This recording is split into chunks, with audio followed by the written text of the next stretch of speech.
오늘은 열매 맺는 삶 두 번째 시간으로 범사에 그에게까지라는 제목으로 하나님 말씀 전합니다. 여러분 아주 어렸을 때, 물론 지금도 꿈이 있으시죠?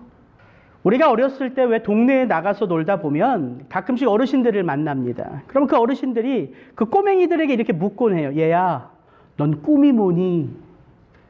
예, 저는 대통령이요. 야, 넌 꿈이 참 크구나. 꿈은 크다고 말은 하는데 그 누구도 그 아이가 진짜 대통령이 될 것을 믿어주지도 기다려주지도 않았던 것 같아요. 돌이켜보니까 저도 어렸을 때 꿈이 있었어요. 시외버스를 타고 이제 시골에 할머니 댁에 갔다가 돌아오는 길이면 이 버스가 항상 서울 입구 어디쯤에는 멈추는 거예요. 그리고 누군가 그 버스에 딱 타요. 아주 화려한 옷을 입고요. 멋지게 경례를 합니다. 그러면서 이렇게 말해요. 잠시 검문이 있겠습니다. 그 예전에는 그렇게 시골에서 서울로 올라올 때 이렇게 검문하는 헌병들이 타곤 했어요. 어렸을 때 제 눈에는 그 헌병의 모습이 너무 멋있어 보였고 위험 있게 보였던 거예요. 그래서 자주자주 형님들하고 어머님 앞에서 잠시 검문 있겠습니다. 잠시 검문 있겠습니다. 아, 나는 멋진 헌병이 될 거야. 이렇게 고백했던 적이 있어요. 형님들도 어머님, 아버님도 참 좋아하셨는데 그것을 믿어주거나 응원한 적은 없었던 것 같아요. 그리고 시간이 가면 갈수록 저도 헌병이 되겠다는 꿈을 까맣게 잊어버렸습니다. 그러나 여러분 혹시 그거 아십니까? 구원받은 성도의 삶 가운데는 지워지지 않는 원대한 꿈이 새겨져 있다는 사실이에요. 가장 큰 꿈, 가장 원대한 꿈, 그리고 반드시 이루어지는 꿈. 왜냐하면 그것이 바로 가장 크신 분의 소망이고 바람이기 때문입니다. 푸른 마르고 꽃은 시드나 우리 하나님의 말씀은 영원히 서리라. 모든 육체는 풀과 같고 그 모든 영광이 풀의 꽃과 같으니 오직 주의 말씀은 세세토록 있도다. 모든 것을 말씀으로 이루시고 성취하시는 분이 바로 하나님이세요. 그 하나님의 바람, 그 하나님의 소망이 무엇이냐? 성경은 우리에게 이렇게 가르쳐 줍니다. 제가 한번 읽어드릴게요. 하나님이 미리 하신 자들로 또한 그 아들의 형상을 본받게 하기 위하여 우리가 다 주의 영광을 보매 저와 같은 형상으로 화하여 영광으로 영광에 이르니. 우리가 지금은 하나님의 자녀라 장래에 어떻게 될 것은 아직 나타나지 아니하였으나 그가 나타내심이 되면 우리가 그와 같을 줄을 아는 것은. 그리고 오늘 우리가 읽었던 에베소서 4장 본문도 동일한 말씀을 이렇게 말하죠. 이건 같이 한번 읽겠습니다. 우리가 다 하나님의 아들을 믿는 것과 아는 일에 하나가 되어 온전한 사람을 이루어 그리스도의 장성한 분량이 충만한 데까지 이르리니 오직 사랑 안에서 참된 것을 하여 범사에 그에게까지 자랄지라. 그는 머리니 곧 그리스도라. 여러분 하나님의 소망은 우리가 다 그리스도의 형상으로 빚어지는 거예요. 이것이 하나님이 우리에게 주신 약속의 말씀이에요. 그래서 이것이 우리가 자라가야 될 이유이기도 하고 자라가야 할 목표이기도 한 거예요. 저와 여러분의 삶 속에 새겨진 이 하나님의 소망은요, 나이가 든다고 빛이 바래지는 게 아닙니다. 우리가 인생을 오래 살았다고 해서 사라지는 소망이 아니에요. 우리의 삶 가운데 날마다 새로워지는 소망입니다. 그래서 사도 베드로는요, 이 소망을 그리스도 예수 안에서 오직 거듭난 자만이 받는 산 소망이라 이야기해요. 그리고 사도 바울은요, 우리가 이 하나님의 소망을 가지고 살아가기 때문에 고난 중에서도 즐거워할 수 있고 고통 가운데서도 기도함으로 하나님 앞에 나아갈 수 있다고 말합니다. 하나님은 저와 여러분에게 그리스도를 닮아가는 소망을 주셨어요. 하나님이 어떻게 성도 한 분 한 분들에게 이 살아있는 소망을 우리의 심령 속에 새겨주셨는가 성경을 보니까 하나님이 이 소망을 새기시기 위하여 우리 대신 자기의 사랑하는 독생자 아들을 죽이시고 그 사망의 바다에서 우리를 건져내셨어요. 에베소서는 그것을 이렇게 우리에게 말해줍니다.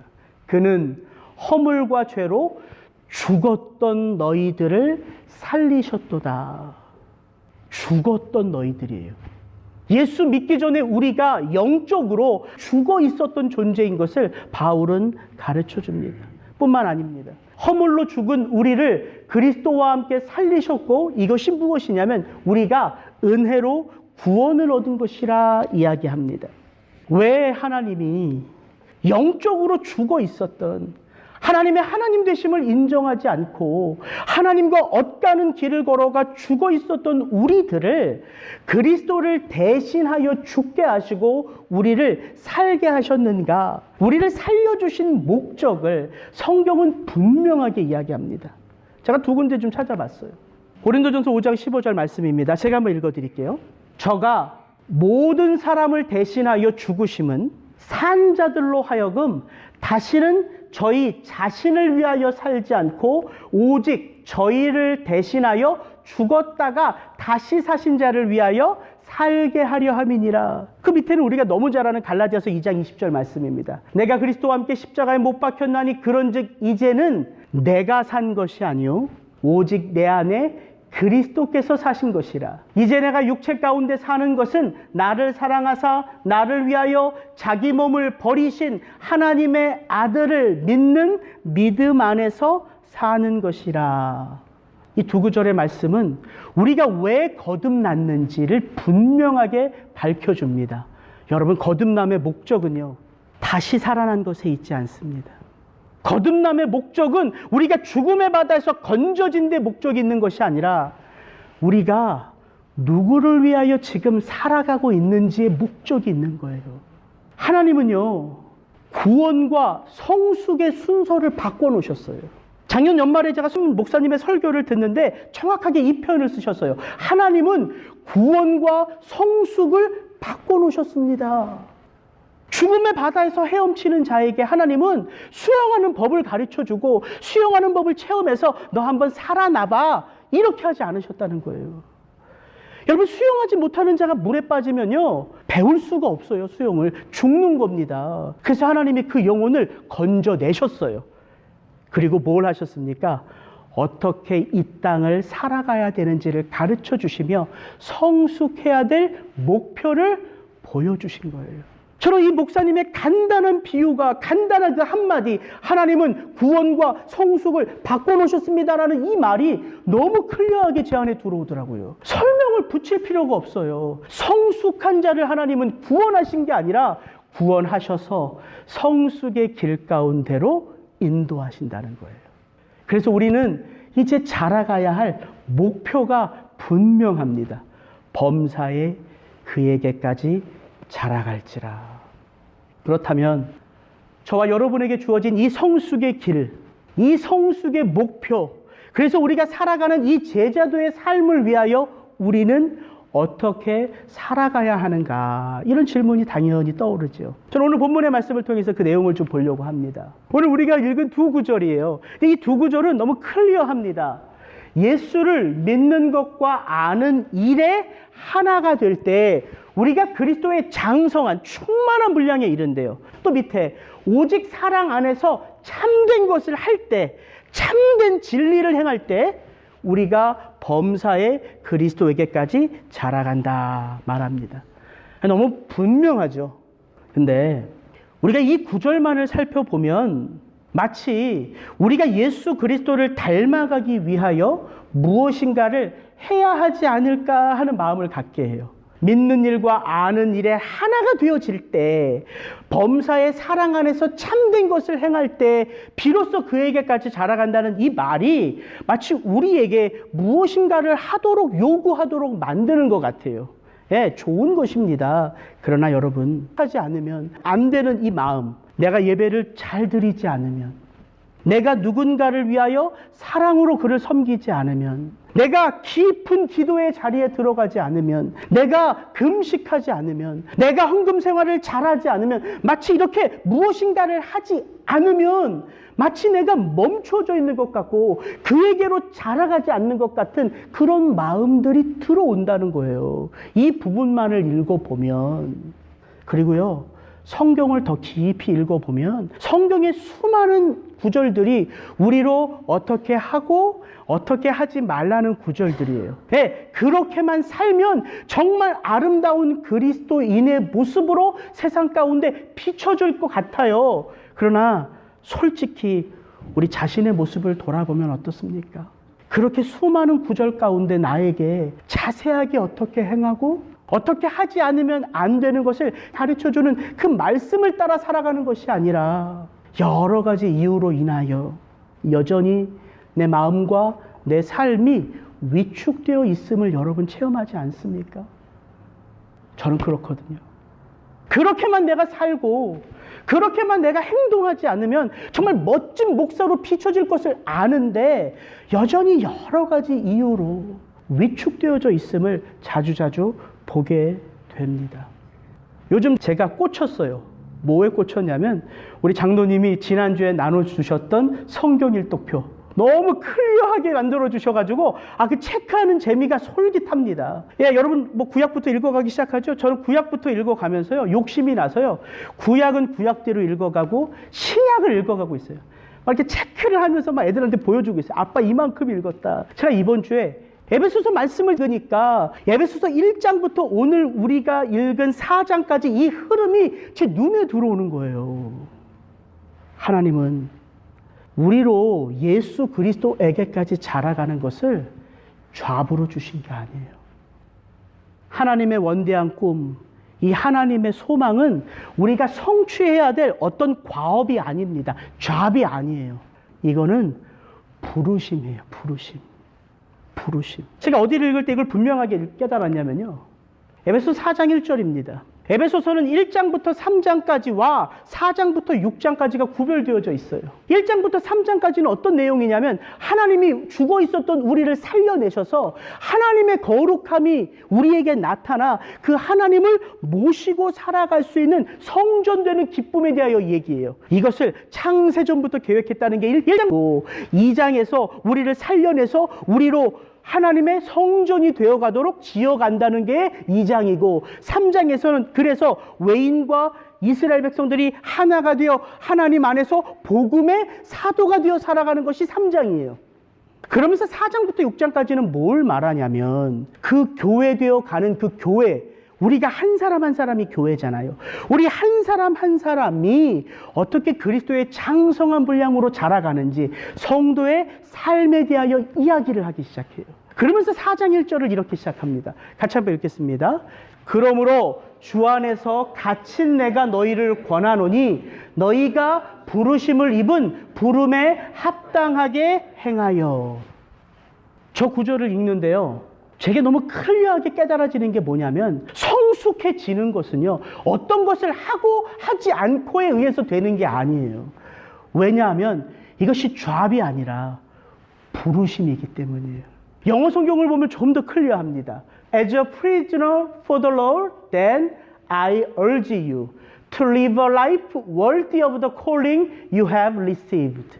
뭐예요? 우리를 부름에 합당한 삶이 뭐냐면 우리의 삶 속에 하나님의 생명이 있어서 우리의 삶이 더욱더 가치 있는 삶을 향하여 나아가게 한다는 거예요. 그래서 이것을 부르심, 소명이라고 하는 거예요. 여러분 소명은요 과업이 아니에요. 그 부르심은 우리의 삶의 모든 거예요. 그래서 우리가 부르심을 입으면 그 부르심이 우리의 삶의 방향을 정하기도 하고 우리의 삶의 내용이 되기도 하고 어떨 때는 우리의 삶 속에 잘못된 것을 바로 잡는 기준이 되기도 해요. 그래서 이 에베소서 4장 2절 3절을 읽어보면 이것이 하고 하지 않고가 아니라 성도의 삶의 태도인 것을 바울은 계속해서 이야기해 갑니다.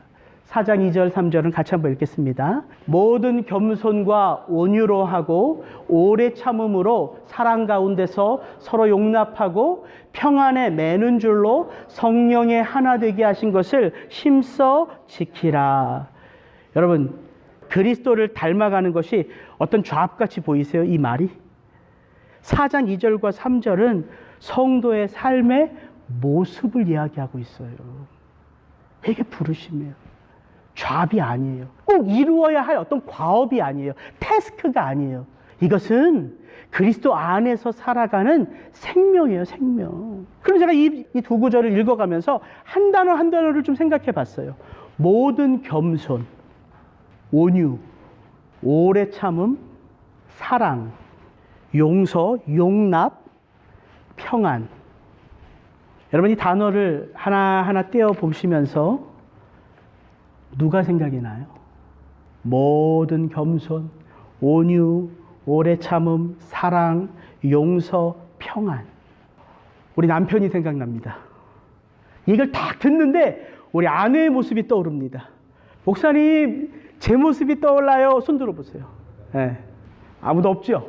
고린도전서 13장하고 똑같아요. 사랑은 오래 참고 사랑은 온유하며, 거기에 사랑 대신에 누구의 이름을 넣으면 제일 어울릴까요?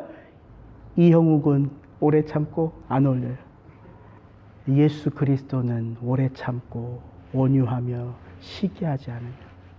부인할 수 없이 저 단어 하나하나를 우리 마음에 새기면요, 우리는 예수 그리스도를 떠올릴 수밖에 없어요.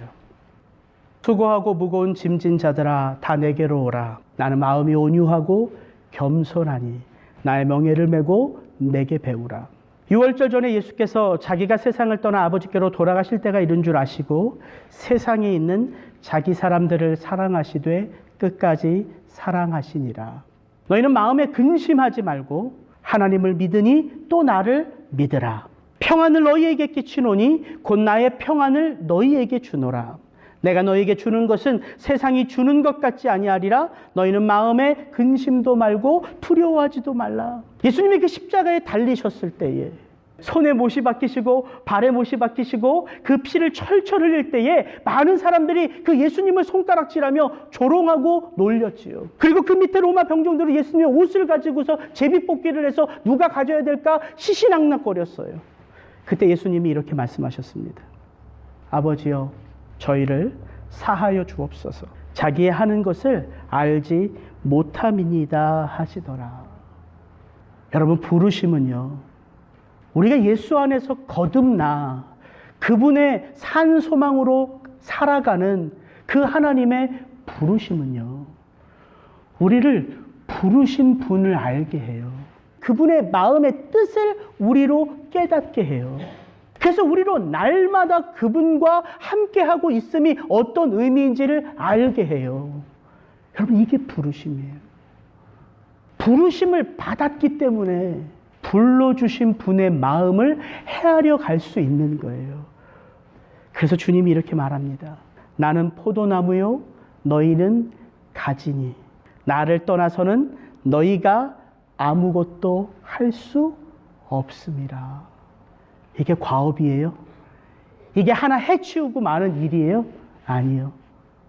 나를 떠나서는 너희가 아무것도 할 수 없습니다.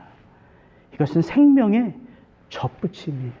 그럼 우리 매일매일의 삶 가운데 성령이 뭘 가르쳐 주시냐면요, 그분을 떠나서는 내가 아무것도 할 수 없고 아무것도 아닌 것을 매일매일의 삶 속에서 성령이 가르쳐줘요.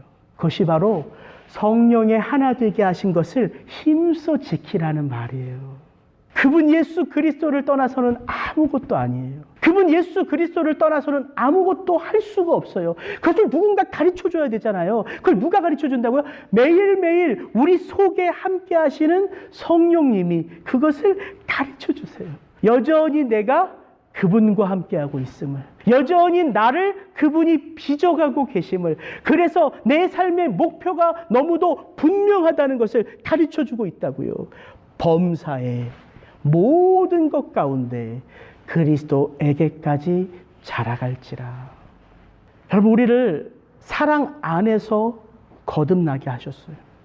여전히 우리를 사랑 안에서 살게 하세요. 우리 속에 거하시는 그분이 나를 사랑 안에서 거듭나게 하셨고 여전히 지금도 사랑 안에서 나와 함께 하시는데 어떻게 성도의 삶 속에 사랑의 열매, 은혜의 열매가 맺어지지 않을 수 있냐는 거죠. 여러분, 제가 원대한 꿈, 하나님의 소망이라고 포인트를 잡았어요. 왜 원대한 꿈이냐면요. 꿈이 뭐예요? 아직은 이루어지지 않은 것이잖아요. 그러나 꿈은요, 이루어지기도 하고 이루어지지 않기도 해요. 그런데 왜 원대한 꿈 해놓고 제가 하나님의 소망이라고 잡았을까요? 하나님의 소망은요, 이루어지지 않을 수 없기 때문이에요. 그래서 그 하나님의 소망이 우리에게는 지금은 꿈이에요. 왜? 지금은 여전히 내가 그 꿈을 이루어 가기 때문에. 그러나 하나님은 반드시 그 꿈을 이루어 내세요. 오늘 말씀은 그래서 우리가 열매 맺는 것, 우리가 성숙한 것, 분명한 목표가 저와 여러분 안에 주어져 있다는 거예요. 그리스도에게까지 자라가는 거예요. 여러분, 그리스도를 닮아가는 거예요. 그래서 하나님을 사랑하는 자, 곧 그 뜻 가운데 부르심을 입은 자들에게는 모든 것이 합력하여 선을 이룬다고 말하지. 저는 올 연초입니다. 이제 2019년도 우리 교회의 비전은 The Fruits of His Love예요. 그의 사랑 안에서 열매를 맺어가자는 거예요. 그러면 하나님이 저와 여러분 속에 이 함께하고 계시는데 그 이유가 뭡니까? 이 하나님을 떠나서는 열매 맺을 수 없기 때문이에요. 아무것도 할 수 없어요. 아무것도 아니에요. 그래서 아예 우리 속에 우리와 함께 하시고 우리를 뭐라고 말하냐면 하나님이 거하시는 성전이다 얘기하는 거예요.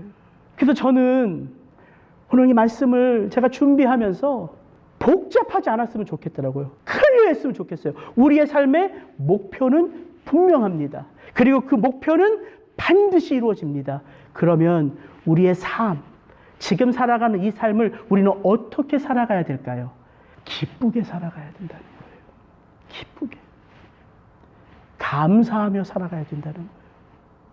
토요일날 빌립보서 말씀을 제가 전하는데요. 지난주 말씀이 너무 저한테는 오늘 본문과 오늘 주제 말씀과 너무 연결되더라고요. 바울이 이 빌립보 교회 안에 들어온 거짓 사도들을 대하여 경고를 하고 비난을 하며 우리가 바로 하나님의 백성입니다를 나타내는 한 구절로 이렇게 표현했어요. 하나님의 성령으로 예배하며 그리스도 예수로 자랑하고 육체를 신뢰하지 아니하는 우리가 곧 하나님의 자녀라. 너무 클리어해요. 하나님의 성령으로 예배하고 예배할 때 기쁨이 있다는 거예요. 그리스도 예수로 자랑하고, 여기서 자랑한다는 말은 다른 말이 아니에요. 어떻게 다른 곳에 쓰였냐면 우리가 환난 가운데서도 즐거워하니 이는 환난은 인내를, 이 즐거워하다가 자랑하다는 말이에요.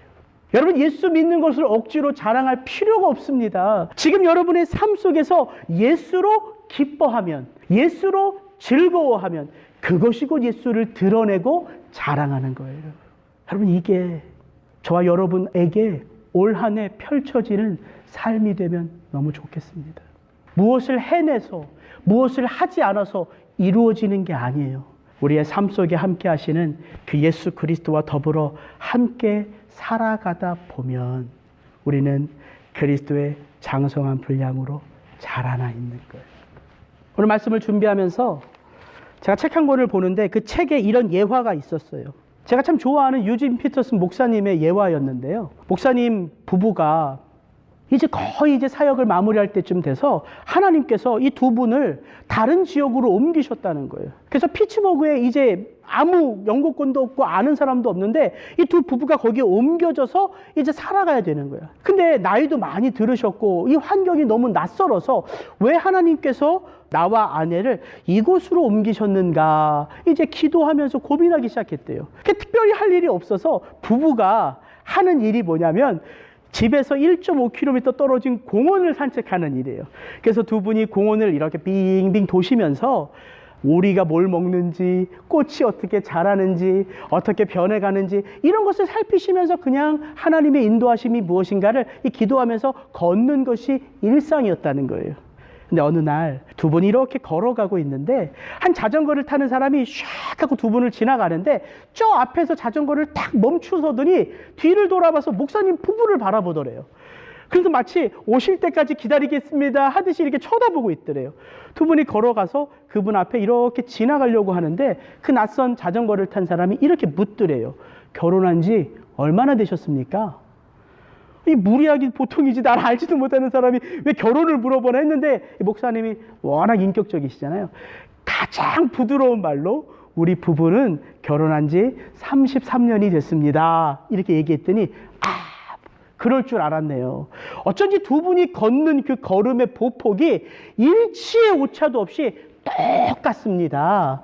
저희 부부는 결혼한 지 5년이 됐는데 아무리 보폭을 맞추려고 해도 조금씩 차이가 나요. 멋지십니다 하고 자전거를 타고 가더래요. 별 웃은 일이 다 있다. 두 분이 이러면서 여보 당신과 내 걸음의 보폭이 똑같대. 이러면서 두 분이 걸어보는 거예요. 또 맞춰보려고. 근데 그걸 인식하니까 보폭을 맞출 수가 없더래요. 그러면서 목사님이 이렇게 얘기하셨어요. 제자가 되는 길은 의식하며 맞추어 가는 것이 아니라 사랑 안에서 하나 되어 가는 것이라고. 그냥 하나 되어 가는 거예요. 뭐를 하거나 하지 않거나가 중요한 게 아니라 우리 성도들이 서로 함께 더불어 빚어져 가듯이, 우리 가정 안에 아내와 내가, 자녀들과 내가 빚어 가듯이 그렇게 빚어 가는 거예요. 오늘 제가 그 예화를 이렇게 읽는데 아내의 모습이 딱 보이는 거야. 아내와 내가 9년이 됐는데 언제쯤 우리는 보폭이 착착하고 맞춰갈까 이렇게 생각하는데 갑자기 아내가 막 화를 내요. 애들이 뭘 했나 봐. 그러면서 아내가 이렇게 얘기해요. 다은이 주은이 저건 말썽이야 말썽. 여기까지만 들었으면 제가 너무 좋겠어요. 그 뒤에 이렇게 붙이는 거야. 꼭 지 아빠하고 똑같아. 지 아빠랑 똑같아. 그러면 이게 나를 향한 화살 아니야. 근데 내가 화가 이렇게 날려다가 그렇구나. 아내와 내가 함께함은 이렇게 우리가 다르고 때때로 우리가 부딪혀 가지만 그 모든 것이 하나 되어 가게 하시는 하나님의 사랑과 은혜 가운데 있는 일이구나. 이것을 제가 깨달으니까요. 아내의 모습이 싫지가 않아요. 제게 그 마음이 있으면 성도님들 한 분 한 분들이 조금은 제 기대와는 달라도 싫을 것 같지가 않아요. 그게 우리를 거룩한 교회로 빚어가는 일이기 때문에. 그래서 사도 바울은요, 이 구절을 이렇게 마무리 짓습니다. 그분에게서 온 몸이 각 마디를 통하여 도움을 입음으로 연락하고 상합하여 각 지체의 분량대로 역사하여 무엇이 자라게 한다고요? 그 몸이 자라게 한다고요. 우리 한 사람 한 사람이 그 몸의 지체인데 우리 한 사람 한 사람이 성숙해져 감으로 뭐가 자라가는 거예요? 교회가, 그리스도의 몸이 자라가는 거예요. 그래서 우리의 이 함께함이요 정말 기쁨인 거예요. 그리고 정말 감사해야 할 것이더라고요. 조금 섭섭할 수 있죠. 조금 기대에 맞지 않아서 가슴이 아플 수도 있죠. 그러나 그 모든 것이 하나님의 사랑 안에 녹아져 있기에 우리는 그리스도의 장성한 분량으로 어느덧 서 있다는 사실입니다. 그래서 올 한 해 저와 여러분들의 이 신앙하는 삶이요 기쁨이었으면 좋겠어요. 소망이 되면 좋겠어요. 즐거웠으면 좋겠어요. 우리가 이 교회 안에서 이 세상 가운데 우리의 가정을 통해서 자라가기 때문에. 같이 기도하시겠습니다.